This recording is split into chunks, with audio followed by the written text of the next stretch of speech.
কোরআনে কারীমের মধ্যে আসছে ইন্নাস সালাতা তানহা আনিল ফাহশাই ওয়াল মুনকার, যারা সঠিক মতনে নামাজ আদায় করবে, সিজদা দিবে রবকে, আল্লাহ পাক রব্বুল আলামিন সিজদার বিনিময়ে ওই সমস্ত বান্দা বান্দীদেরকে দুনিয়ার সমস্ত ফাহিশা কাজ থেকে আল্লাহ কুদরতিভাবে হেফাজত করবে।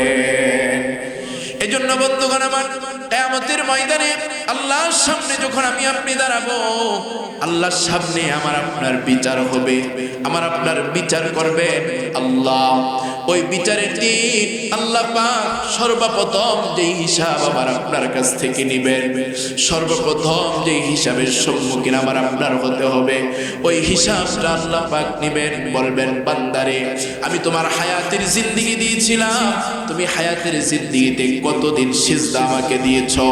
আল্লাহ রাব্বুল আলামিন কোরআনে কারীমের মধ্যে বলেন, ওয়াত্তাকু ইয়াওমান তুরজাউনা ফীহি ইলাল্লাহ সুম্মা তুওয়াফফা কুল্লু নাফসিন মা কাসাবাত ওয়া হুম লা ইউযলামুন।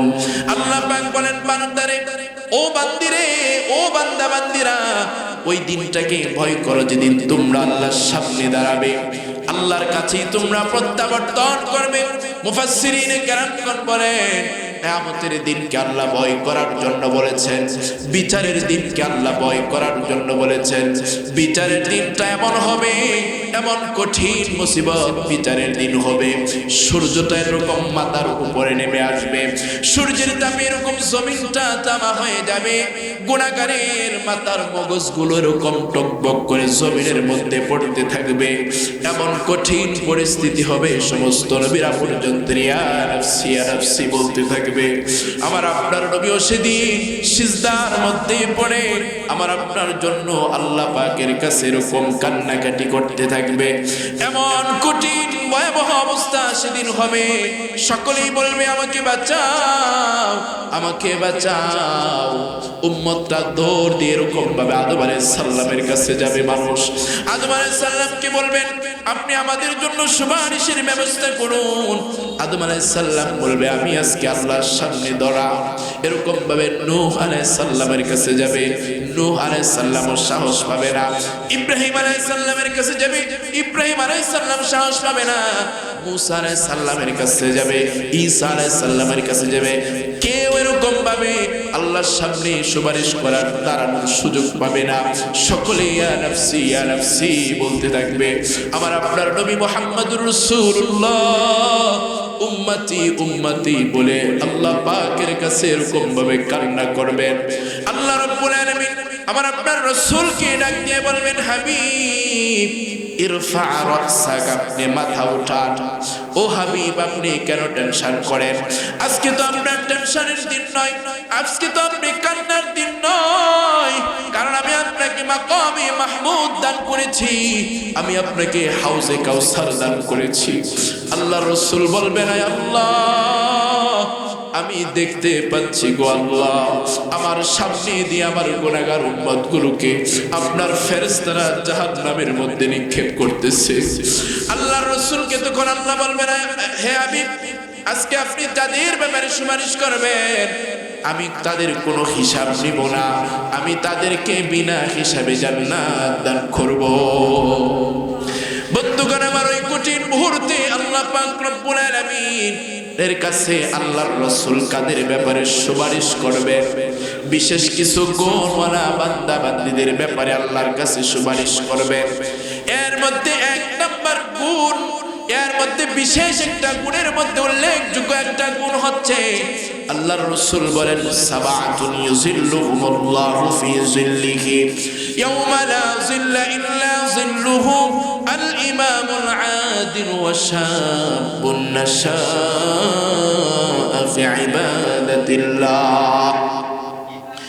ওই যুবক, ওই যুবতীদের ব্যাপারে আল্লাহর রাসূল সুপারিশ করবেন।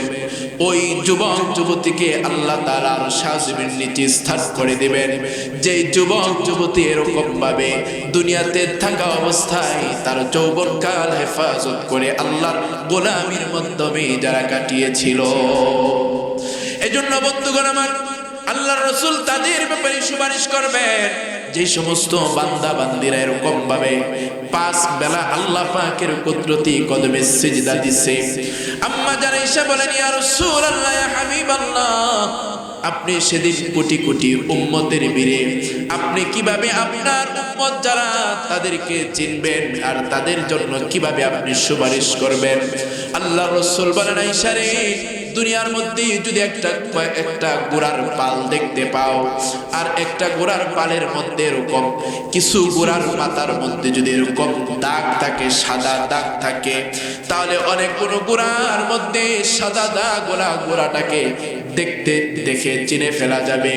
আমি কিয়ামতের ময়দানে এরকম ভাবে বিচারের দিন হাসরের ময়দানে আমি আমার উম্মতদেরকে এইভাবে চিনব, যে উম্মত দুনিয়াতে থাকা অবস্থায় 5 ওয়াক্ত নামাজ পড়তো আর নামাজের জন্য যারা ওযু করত, পবিত্রতা অর্জন করত, ওরকম ভাবে আমার গুনাহগার উম্মতগুলো এরকম ভাবে নামাজ পড়ে ওযু করার কারণে ওই সময় তাদের চেহারাগুলো এরকম নূর দ্বারা আলোকিত হয়ে চমকাতে থাকবে। যাদের এরকম অঙ্গ প্রত্যঙ্গ আলোকিত হবে, চমকাতে থাকবে, আল্লাহর রাসূল তাদেরকে চিনে ফেলবেন এবং তাদেরকে সুপারিশ করে আল্লাহর তৈরি জান্নাতে পৌঁছাইয়া দিবেন। এজন্য বন্ধুগণ আমার, যৌবন কাল ইবাদতের মাধ্যমে কাটানোর জন্য আল্লাহর রাসূল বলেন, 2 নাম্বার যে বিষয়টাকে গনিমত মনে কদর করার জন্য রাসূল বলছেন, ইগতানিম খামসান ক্বাবলা খামসিন, শাবাবাকা ক্বাবলা হারামিক ওয়া সিহহাতাকা ক্বাবলা সুকুমিক। আল্লাহর রাসূল বলেন, বান্দা বান্দিরা রে, অসুস্থতার পূর্বে তুমি তোমার সুস্থতাকে গনিমত মনে করো, কারণ অসুস্থ হয়ে গেলে অনেক সময় আমরা মনে মনে এরকম ভাবে খেয়াল করি, হাই যদি সুস্থ থাকতাম তাহলে এরকম ভাবে দাওয়াত তাবলীগের মেহনত করতাম, হাই যদি সুস্থ থাকতাম মসজিদে গিয়ে 5 ওয়াক্ত নামাজ আদায় করতাম, হায় যদি সুস্থ থাকতাম দিনের কাজ করতাম। কিন্তু অসুস্থ যখন হয়ে যায় মানুষ আর করতে পারে না। এজন্য আল্লাহ রাসূল বলেন, বান্দা বান্দিরা রে, তুমি যখন সুস্থ থাকো, ওই সুস্থ অবস্থায় ইবাদত বন্দেগীর মাধ্যমে তুমি আল্লাহ পাকের গোলামির মাধ্যমে কাটাও। এরপরে রাসূল নসিহত করেন, বান্দা বান্দিরা রে, ওয়াগিনাকা ক্বাবলা ফাকরিক, বান্দা বান্দিরা, দারিদ্রতার পূর্বে তুমি তোমার ধনাঢ্যতাকে প্রাধান্য দাও।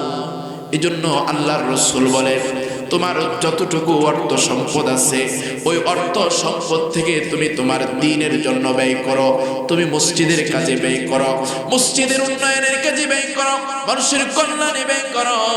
কিন্তু যখন তোমার অর্থ সম্পদ থাকবে না তখন তুমি আফসোস করবে, হায় যদি টাকা পয়সা থাকতো তাহলে এই করতাম সেই করতাম। কিন্তু টাকা পয়সা থাকা অবস্থায় এই চিন্তা জেহানের মধ্যে আসে না।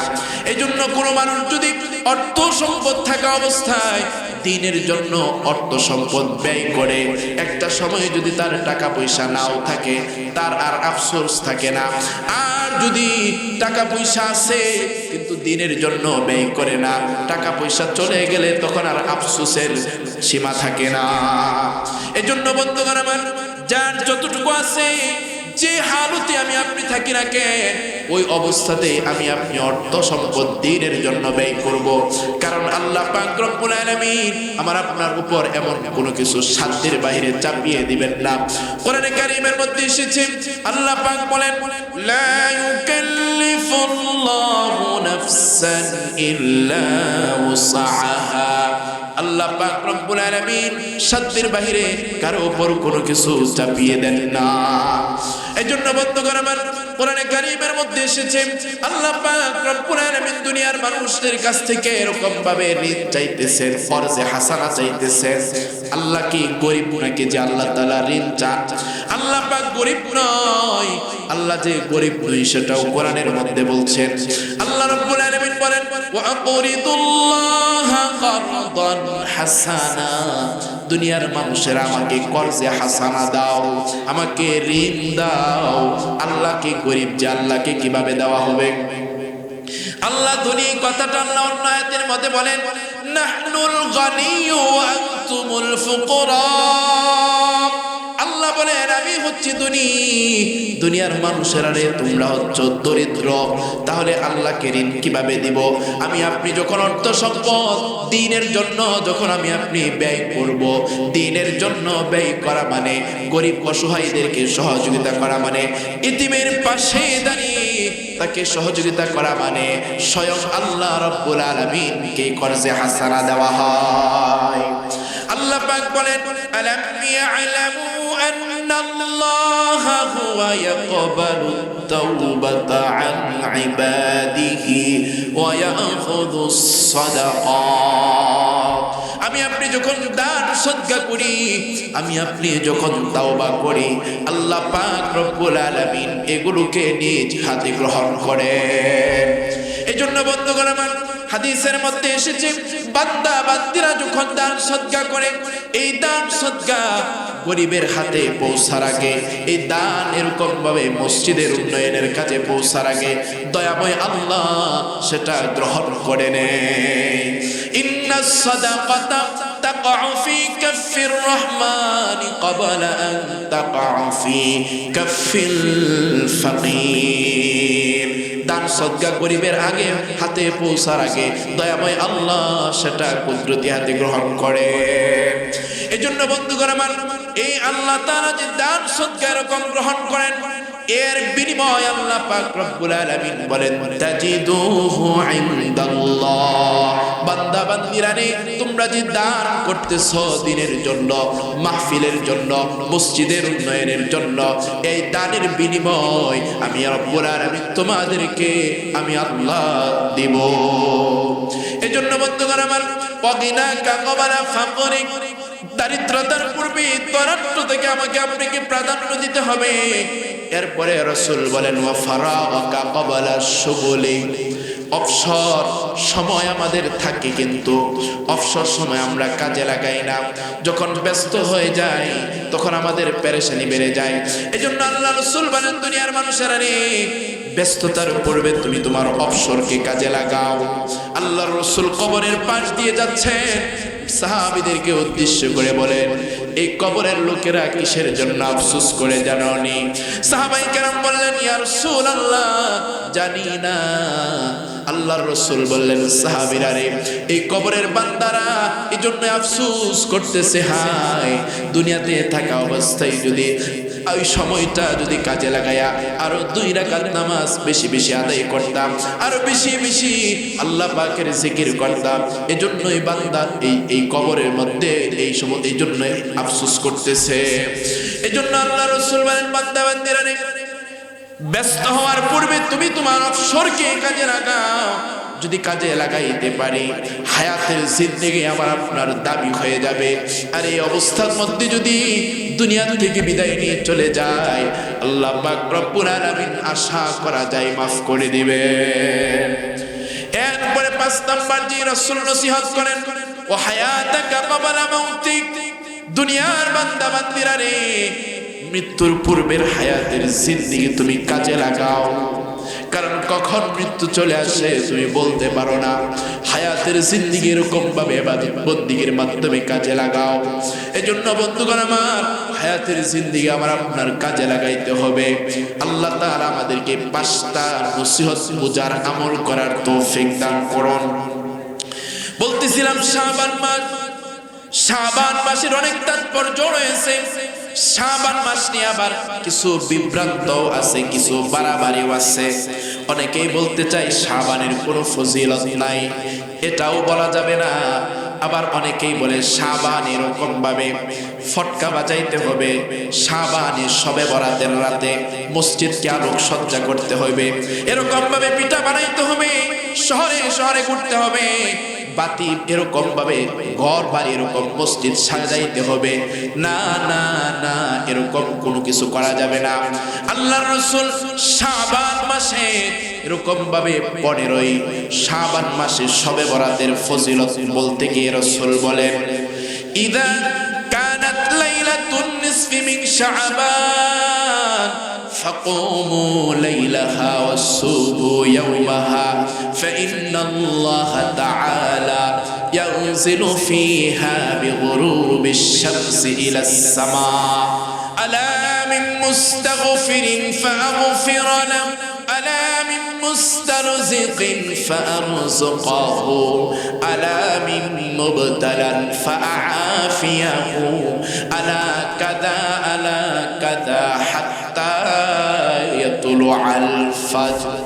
আল্লাহ রাসূল বলেন, বান্দা বান্দিরা রে, যখন 15ই শাবানের রাত আসে, অর্থাৎ শবে বরাতের রাত যখন আসে, শবে বরাতের রাতে তোমরা রাত জেগে ইবাদত বন্দেগী করবে এবং পরের দিন তোমরা রোজা রাখবে।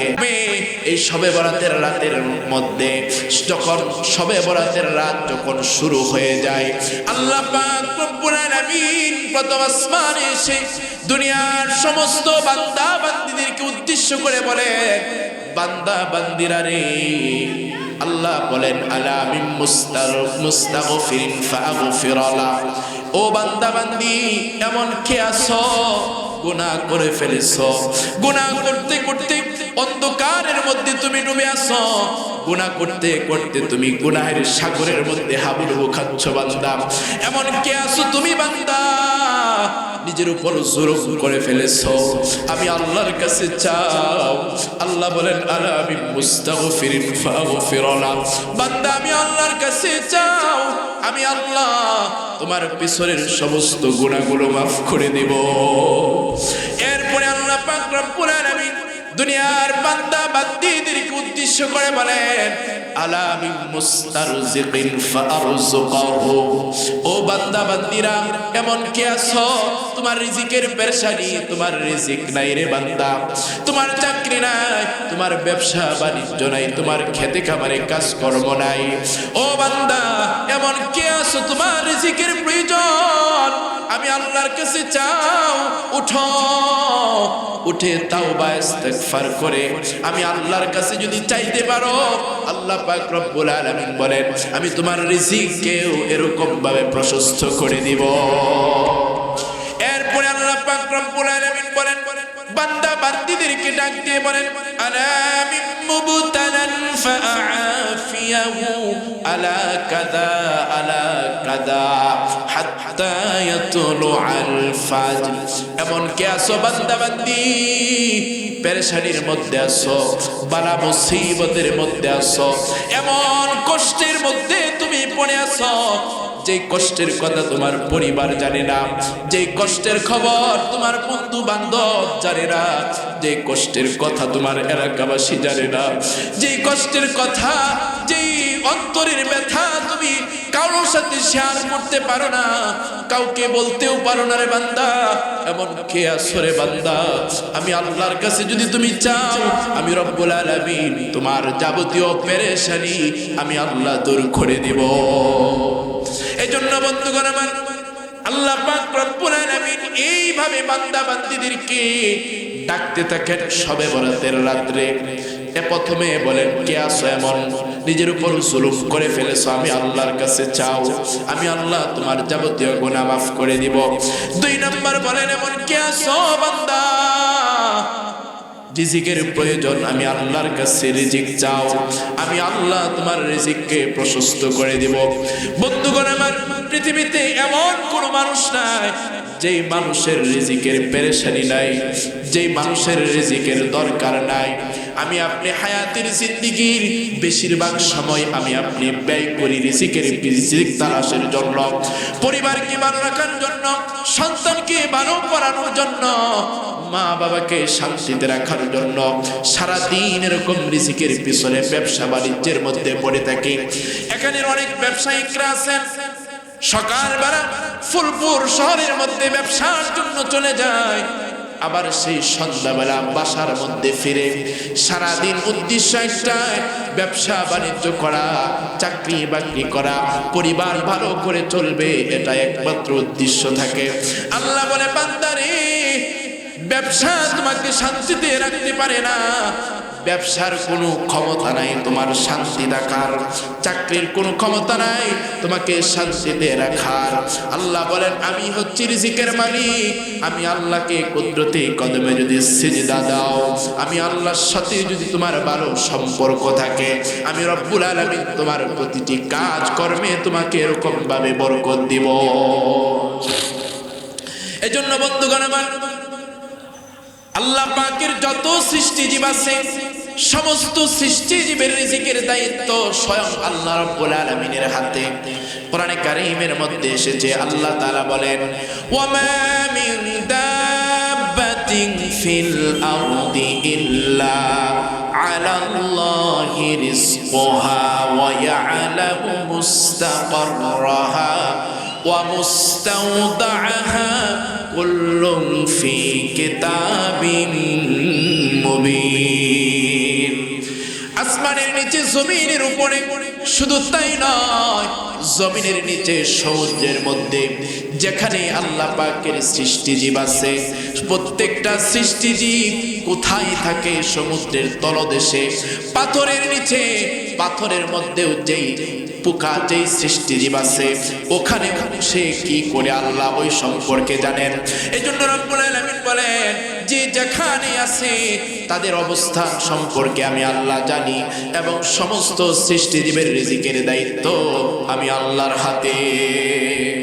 এজন্য বন্ধুগণ আমার, যখন কোনো বান্দা বান্দি এরকম ভাবে আল্লাহ পাকের উপর তাওয়াক্কুল করবে, আল্লাহ পাকের উপর তাওয়াক্কুল করে যখন সে চলবে, ব্যবসা করবে আল্লাহর উপর তাওয়াক্কুল করে ব্যবসা করবে, চাকরি করবে আল্লাহর উপর তাওয়াক্কুল করে চাকরি করবে, খেতে খামারে কাজ কর্ম করবে আল্লাহর উপর তাওয়াক্কুল করে চাকরি বাকরি করবে, খেতে খামারে কাজ করবে, এইভাবে যদি কোনো বান্দা বান্দি গুণ অর্জন করতে পারে, আল্লাহ পাক রব্বুল আলামিন তাকে কেমন স্থান থেকে রিজিক দিবেন। আল্লাহ পাক রব্বুল আলামিন বলেন, ওয়া মান ইয়াত্তাকিল্লাহা ইয়াজআল লাহু মাখরাজা ওয়া ইয়ারযুকুহু মিন হাইসু লা ইয়াহতাসিব। আল্লাহ বলেন দুনিয়ার বান্দা বান্দিরা যদি আল্লাহ পাকের উপর তাওয়াক্কুল করে চলতে পারে, প্রতিটি কাজের মধ্যে যদি আল্লাহর উপর তাওয়াক্কুল রাখে, আল্লাহ পাক বলেন বান্দারে আমি আল্লাহ এমন স্থান থেকে তোমাকে রিজিক দিব, বান্দা বান্দিরা ওই স্থান সম্পর্কে, ওই রিজিক সম্পর্কে সে কল্পনাও করতে পারবে না। ওয়ারযুকুহু মিন হাইসু লা ইয়াহতাসিব। আল্লাহ বলেন আমি এমন স্থান থেকে তোমার জন্য রিজিকের ফয়সালা করব, বান্দা তুমি কল্পনাও করতে পারবে না। এই জন্য ভাইরা আমার, অনেক রিজিক থাকা ভালো নাকি রিজিকের মধ্যে বরকত থাকা ভালো? বলেন, রিজিকের মধ্যে বরকত থাকা ভালো? অনেক রিজিক, অনেক অর্থ সম্পদ থাকা এটা ভালো কোন নয়। অল্প আছে কিন্তু বরকত আছে, অনেক অর্থ সম্পদ আছে কিন্তু বরকত আছে, আলহামদুলিল্লাহ। কিন্তু বরকত নাই, এই অর্থ সম্পদের কোনো দাম নাই। এই জন্য আমরা সর্বক্ষেত্রে তাওয়াক্কুল করব কার উপর? আল্লাহর উপর তাওয়াক্কুল করব। আল্লাহ আমাদেরকে তৌফিক দান করুন। বন্ধুগণ আমার, বলতেছিলাম শাবান মাসের উল্লেখযোগ্য একটা ফজিলতপূর্ণ দিন হচ্ছে শবে বরাতের দিন। এজন্য এই দিনটাকে আমরা কদর করব, মূল্যায়ন করব। শবে বরাত বলতে কিছুই নাই এমন কথা শোনা যাবে না, ইসলামের মধ্যে বাড়াবাড়ি করা যাবে না। এজন্য কোরআনে কারীমের মধ্যে আল্লাহ পাক রব্বুল আলামিন বলেন, ওয়া কাযালিকা জাআলনাকুম উম্মাতাও ওয়াসাতা। আল্লাহ বলেন বান্দারে, ও বান্দা বান্দিরা রে, আমি এই উম্মতকে মধ্যপন্থী উম্মত হিসাবে ঘোষণা করেছি। বাড়াবাড়ি করা যাবে না, মধ্যম পন্থা অবলম্বন করতে হবে। হাদিসের মধ্যে নবীজি সাল্লাল্লাহু আলাইহি সাল্লাম বললেন, বাশশিরা ওয়ালা তুনাফফিরা, বাশশিরা ওয়ালা তুনাফফিরা, ইয়াসসিরা ওয়ালা তুআসসিরা। সুসংবাদ দাও, ঘৃণা ছড়িও না। সুসংবাদ দাও, ঘৃণা ছড়িও না। সহজ করো, কঠিন করিও না। এই জন্য শবে বরাত বলতেই কিছু নাই এমন কথাও বলা যাবে না। আবার শবে বরাত মানে কি অনেক বাড়াবাড়ি, এরকম ভাবে রুটি বানাইতে হবে, এই করতে হবে, সেই করতে হবে, এগুলো করা যাবে না। শবে বরাতের আমল হচ্ছে একাকিত্বে আমল করব, সারা রাত জেগে। আল্লাহর রাসূল বলছেন রাত্র জেগে ইবাদত বন্দেগী করতে হবে। এজন্য রাত জেগে মসজিদের মধ্যে যে ইবাদত বন্দেগী করে কাটাইতে হবে, বিষয়টা এমনও নয়। এজন্য বন্ধুগণ আমার, হাদিসের মধ্যে নবীজি সাল্লাল্লাহু আলাইহি সাল্লাম বললেন, লা তাজআলু বুয়ুতাকুম মাকাবিরা। ও বান্দা বান্দিরা রে, তোমরা তোমাদের ঘরটাকে এরকম ভাবে কবরস্থান বানিও না। বলে ঘর আবার কিভাবে কবরস্থান হয়ে যায়? যেই ঘরের মধ্যে কোরআন তেলাওয়াত নাই, যেই ঘরের মধ্যে রবের সিজদা নাই, যেই ঘরের মধ্যে পর্দা নাই, যেই ঘরের মধ্যে পবিত্রতা নাই, ওই ঘরটা হচ্ছে এরকম ভাবে কবরস্থান। এজন্য নফল নামাজ এরকম ভাবে ঘরের মধ্যে পড়ার গুরুত্ব এসেছে। এজন্য কোরআনে কারীমের মধ্যে আল্লাহ তাআলা বলেন, যেই ঘরের মধ্যে কোরআন নাই, যেই ঘরের লোকদের সিনার মধ্যে কোরআন নাই, যে ব্যক্তি কোরআনের নূর যার অন্তরের মধ্যে নাই, যেই ঘরের লোকেরা কোরআন পড়বে না, ওই সমস্ত মানুষদের ব্যাপারে, ওই ঘরের লোকদের ব্যাপারে কিয়ামতের কঠিন মুসিবতের দিন স্বয়ং রাসূল আল্লাহ পাকের কাছে ওই ঘরের লোকদের ব্যাপারে মামলা দায়ের করবে। কোরআনের মধ্যে এসেছে আল্লাহ পাক বলেন, ওয়াকালার রাসূলু ইয়া রাব্বি ইন্না কওমি ইত্তাখাযু হাযাল কুরআনা মাহজুরা। যেই ব্যক্তি, যেই বান্দা বান্দিরা, যেই ঘরের লোকদের ভিতরে কোরআন থাকবে না, যেই ঘরের লোকেরা কোরআন পড়বে না, যেই ঘরের লোকেরা কোরআন নিজের জীবন চলার ক্ষেত্রে সামনে রাখবে না, এমন ব্যক্তিদেরকে, এমন ব্যক্তিদের ব্যাপারে স্বয়ং আল্লাহর রাসূল আল্লাহ পাকের আদালতে মামলা দায়ের করবে। এজন্য ভাইরা আমার, কোরআন পড়তে হবে, কোরআন মানতে হবে, নিজের জীবন চলার ক্ষেত্রে কোরআনকে সামনে নিয়ে চলতে হবে। এজন্য বন্ধুগণ আমার, কোরআনকে নিয়ে, কোরআন সামনে নিয়ে যারা চলবে, আল্লাহ পাক রব্বুল আলামিন কোরআন সামনে নিয়ে চলার কারণে ওই বান্দা বান্দীদেরকে কোরআন তাদেরকে জান্নাতে পৌঁছাইয়া দিবে। কোরআন যদি আমি আপনি না পড়ি, কোরআন যদি আমার আপনার ঘরের মধ্যে না থাকে, কোরআনের নূর দ্বারা যদি আমার আপনার অন্তর আলোকিত না থাকে, ঘরের মধ্যেও যদি কোরআন না থাকে, এই কোরআন আমার আপনার জন্য আল্লাহর কাছে এরকম ভাবে বিতর্ক করবেন, আর আল্লাহ পাক কোরআনের সুপারিশ গ্রহণ করবেন, কোরআনের বিতর্ক আল্লাহ পাক মেনে নেবেন। এই জন্য কোরআন হাদিসের মধ্যে আসছে, আল কুরআনু শাফিউন মুশাফফাউন ওয়া মাহিল্লুম মুসাদ্দাকুন মান জাআলাহু আমামাহু ক্বাদাহু ইলাল জান্নাহ ওয়া মান জাআলাহু খালফা যাহরিহি সাকাতাহু ইলান নার। কোরআন এমন সুপারিশকারী যার সুপারিশ আল্লাহ গ্রহণ করবেন। কোরআনে কারীম এমন বিতর্ককারী যার বিতর্ক আল্লাহ পাক মেনে নিবেন। এজন্য যে ব্যক্তি কোরআন নিজের জীবন চলার ক্ষেত্রে সামনে রাখবে, এই কোরআনকে সামনে রাখার কারণে আল্লাহ পাক রব্বুল আলামিন কোরআনের এমন শক্তি দেবেন, এই কোরআন তাকে টেনে হেঁচড়ে জান্নাতে নিয়ে যাবে। আর যারা কোরআন মানবে না, নিজের জীবন চলার ক্ষেত্রে কোরআনকে যারা পিছনে রাখবে, কোরআনকে অবহেলা করবে, কোরআনকে মানবে না, এই কোরআন তাদেরকে টেনে হেঁচড়ে জাহান্নামে নিক্ষেপ করবে। এই জন্য বন্ধুগণ আমার, কোরআন পড়তে হবে, কোরআন অনুযায়ী নিজের জীবন পরিচালনা করতে হবে। এই জন্য ইমাম শাফি রহমাতুল্লাহি আলাইহির জামানার কথা, এক ব্যক্তির এরকম ভাবে সন্তান হইতো না। লোকটা অনেক দোয়া দেওয়ার পর, অনেক আল্লাহর কাছে কান্নাকাটি করার পর আল্লাহ পাক রব্বুল আলামিন তাকে একটি কন্যা সন্তান দান করলেন। আর কন্যা সন্তান যখন দুনিয়াতে আসলো, লোকটা এত পরিমাণে আনন্দিত হলেন, এত খুশি হলেন। খুশির আনন্দিত হওয়ার পরে, লোকটা আনন্দিত হওয়ার পরে মোজাবানের মাধ্যমে বললেন, আয় আল্লাহ, আমার এই মেয়ের বিয়ের সময়, আমি মেয়ের বিয়ের সময় হাদিয়া উপঢৌকন হিসাবে দু জাহানের দৌলত আমি তার সাথে দিয়ে দিব। বিয়ের সময় হয়ে গেল, লোকটা পেরেশান হয়ে গেল, কিভাবে কসম থেকে সে মুক্ত হবে? সে তো বলে ফেলেছিল সন্তানের মেয়েটার যখন বিয়ে হবে দু জাহানের দৌলত তার বিয়ের সময় হাদিয়া উপঢৌকন হিসাবে দিবে। এখন দু জাহানের দৌলত কিভাবে কসম থেকে সে মুক্তি পাবে? লোকটা পেরেশান হয়ে গেল, ছোটাছুটি করতে লাগলো, উলামায়ে কেরামের কাছে যাইতে লাগলো। উলামায়ে কেরাম বলতে লাগলেন, তখনকার জামানার সবচেয়ে বড় আলেম ইমাম শাফি রাহমাতুল্লাহি আলাইহি, ইমাম শাফির কথা লোকেরা বললেন, সকলেই বললেন তার কাছে যাও, ইমাম শাফির কাছে যাও, তিনি একটা ফয়সালা দিবেন। লোকটা ইমাম শাফি রাহমাতুল্লাহি আলাইহির কাছে গেলেন, গিয়ে বললেন, হুজুর আমার তো সন্তান ভূমিষ্ঠ হওয়ার পর আমি কসম করে বলেছিলাম আমার মেয়ের বিয়ের সময় আমি দু জাহানের দৌলত দিব হাদিয়া। এখন আমি কসম থেকে কিভাবে মুক্ত হব? ইমাম শাফি রাহমাতুল্লাহি আলাইহি বললেন, ভাই তোমার কোনো টেনশন করার দরকার নাই, পেরেশানিরও দরকার নাই। তুমি তোমার মেয়েটাকে কোরআন শিখিয়ে দাও। মেয়েটাকে যদি কোরআন শিখিয়ে দাও আর তার সাথে সাথে এক জিল কোরআন তার সাথে সাথে দিয়ে দিবে, কিছু কোরআনের কপি তার সাথে দিয়ে দিবে, তাহলে তুমি অসব থেকে মুক্ত হয়ে যাবে। এজন্য আমরা কি করি? আমাদের মেয়ের বিয়ে শাদীর সময় আমাদের মা বোনরা কোরআন শরীফটাও দিয়ে দেয়, কিন্তু বাস্তবিক পক্ষে দেখা যায় ওই যে বিয়ের সময় যে মেয়ের সাথে কোরআন শরীফটা মা বাবা দিয়ে দেয়, এই কোরআন শরীফ এই গিলাফের মধ্যে আবৃত থাকে।